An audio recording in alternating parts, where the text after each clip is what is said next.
Yes, people, what's good? Welcome back to my channel. Listen, man, I know new digs, new surroundings, but I ain't taking the credit for this. This is all the good work of the mob, the big six.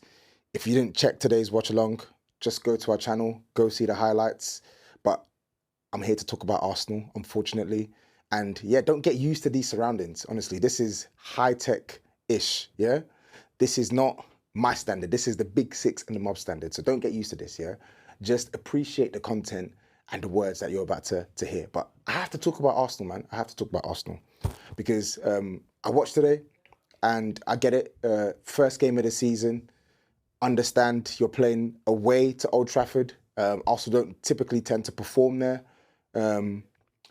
But they won. They got a clean sheet. They scored a goal. They saw it through, and they leave with 3 points, which is something that you haven't been able to say about Arsenal going away to Old Trafford for a long, long time. So props to them. I will say this though, the performance was dreadful. It was absolutely dreadful, and it's one of them ones where like every single person struggled. Literally every single. In fact, let me rephrase. Every single person outside of the defense, they struggled big time. Yeah, they struggled big time, but it is what it is. Like, they got the points. However, I'm here to talk about a specific part of Arsenal's team. I'm here to talk about the attack. Because whilst, yes, this is match day one, yes, players will perform better. Saka will perform better. Gyökeres will perform better. Odegaard will perform better. Martinelli, do we know if he'll perform better? I don't know. We know that there's going to be, of course, an expected improvement in performances from what we saw in today's game. But I'm looking at this Arsenal team and I'm like, even when they're at their maximum, Arsenal are missing magic, man.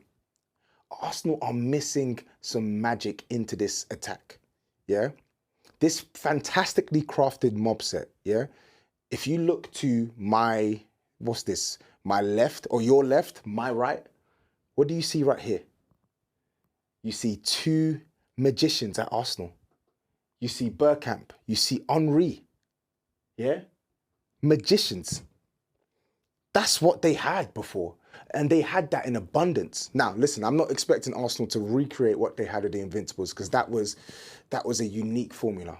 But when you look into this Arsenal team now, Gyökeres, I expect him to have better performances like he did today, because today, oh Lord, today he wasn't good. But he didn't get the service. But even without the service, he wasn't good, right? He looked like he was carrying a tractor on his back, unfortunately. But they've added a gunman. They've added someone who scored, what, like 100 goals in the last 2 seasons?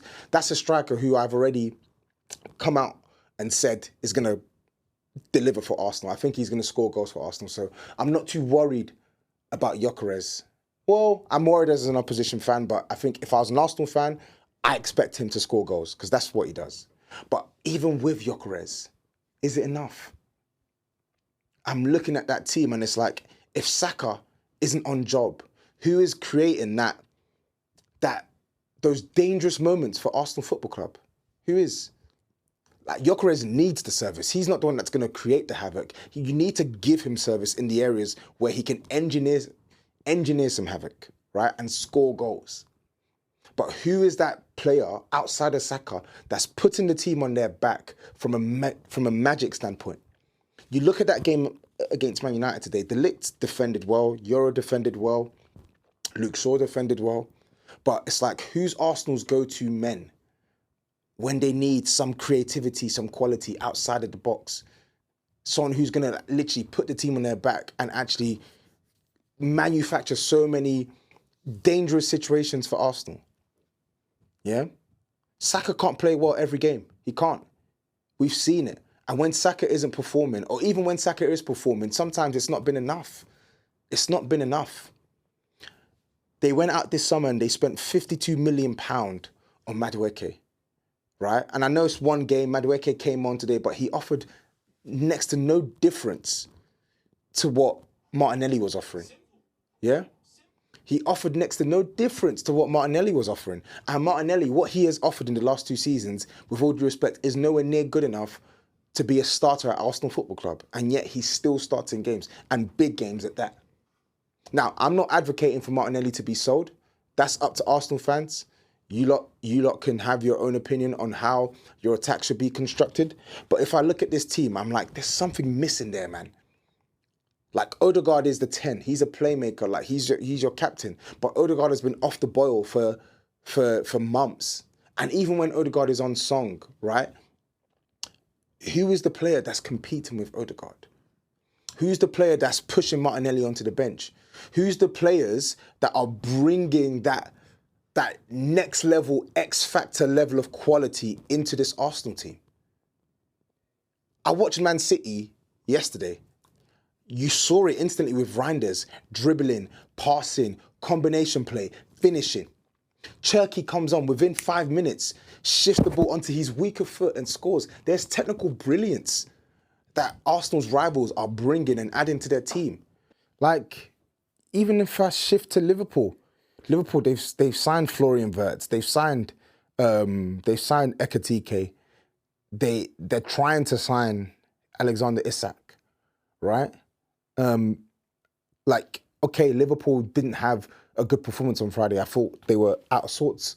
But the point I'm making is when you look at the top end of the pitch, they have difference makers. Okay, Wirtz didn't have a great game, but he's someone you expect to grow into his role at Liverpool. And he's adding, at the bare minimum, a level of technical quality that they didn't have before in those zones. Ekatike is adding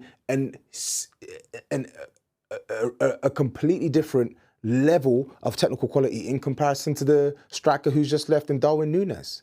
Arsenal's rivals are retooling in that part of the pitch and bringing in players of a high level of quality, X factor, technical brilliance, shooting, dribbling, passing, just very sharp, crisp final third actions. Yeah? Who's Arsenal's magic man alongside Saka? Who's going to carry the burden alongside Odegaard? That left wing is crying. It's crying for another magician. It is. It's crying out for quality. Even in the midfield, in the attacking parts of the midfield, it's crying out for quality. I hate to mention a name because I don't want to mention that name. I don't want to put that name in the air because a certain name potentially could be joining my club. But I look at a certain name, and that's a name that would change Arsenal's life in this department that I'm talking about. Because when you look at that name and you compare him to Martinelli, you compare him to Madueke, you compare him to pretty much anyone they'll put in the left 8 right now, none of them comes close. None of them, they come close. No. So I'm looking at this Arsenal team now, and it's like, I expect them to be in the race. They still have a world-class defence. They actually have a functional midfield. When Odegaard is on job, right, they have 2 guys behind him who are, well, Rice is brilliant at winning the ball, brilliant at driving with the ball, fantastic ball striker. They've now got a tempo setter in Zubimendi, looks like a very good passer with his left foot, right foot. So, yes, those guys all 3 of them, they didn't have good performances today, but at their best, that's a midfield you can work with. But it's still not enough. There needs to be more added into that attack. Yeah? There needs to be a trifecta. There needs to be a trio. Even if Gyökeres is banging, even if Saka is banging, they still need more because their competition have more. Man City have Haaland. They have Mamouche. They have Oscar Bob. They have Cherky. They have Reinders. They have Phil Foden. Phil Foden has been basically nothing for months, but they have a player who is capable of scoring 15 to 20 goals and is technically brilliant, bro. Technically brilliant. Despite what you may think on my opinion on Phil Foden, I would admit, and I'll always say it because it's not hard to say, he's a quality player on his day. They have someone like that who's not even making their starting 11. When you look at Arsenal, who do they have off the bench? They have Trossard who can score goals, but he goes missing for most games. P&P is not there. Decision-making is not there. They have Martinelli, who's literally inconsistent in his crossing, inconsistent in his dribbling, inconsistent in his shooting, inconsistent in his technical actions. They have Madueke, who is very greedy, good dribbler, but wayward shooter, wayward passer. Like, you're looking at that Arsenal team and it's like, why is a team that are trying to compete for titles purposely, like, capping the level of quality that they can have in the attacking areas. It's really confusing. I'm sorry. It is confusing. And if Arsenal fail to win the league, right, you can absolutely point to the attack and that lack of magic, yeah, being a key contributing factor. You can. You really can. Because you can't say the defense isn't patterned. The defense is patterned. The midfield looks like it's the midfield, at least when it comes to protecting the defense and getting the ball into the final third. You could say to a certain extent that is patterned. But it's the final third. That cohesiveness in the final third, that ability to score goals at will, that fluidity, they need more. And yes, of course, the manager's tactics plays a part, absolutely. How the manager uses his fullbacks to help join in the attack, how the manager uses his wingers, how the manager uses his strikers, the way in which the manager sort of instructs his team to play, how direct they are, how quickly they can move the ball.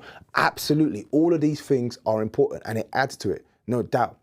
But in all honesty, irrespective of whatever system, tactic, you need disruptors. You need disruptors. You need magicians, guys who can just disrupt a game of football and just do things that can win you games that Arsenal are clearly lacking. But anyway, it's their team. I'm sure, no doubt, some of you Arsenal fans watching this, you will say, how dare he talk? He's a Spurs fan. What does he know about X, Y, Z? Bro, I have eyes. I'm a football fan. I don't need to support your club to watch football and know what I see on the football pitch. And what I can clearly see, yeah, that I've seen last season, that I saw the season before, and I've seen within the first game of the season is Arsenal need more quality in the attack. World-class Bukayo Saka still needs help. Goal-scoring beast in Gyökeres still needs help. Quality midfielder in Odegaard still needs help. Of course, Odegaard needs to improve. Of course, Gyökeres will probably have better performances, but they need help. They need help. They need an injection of quality into that department. But what do I know? Let me know your thoughts in the comments. People, take care.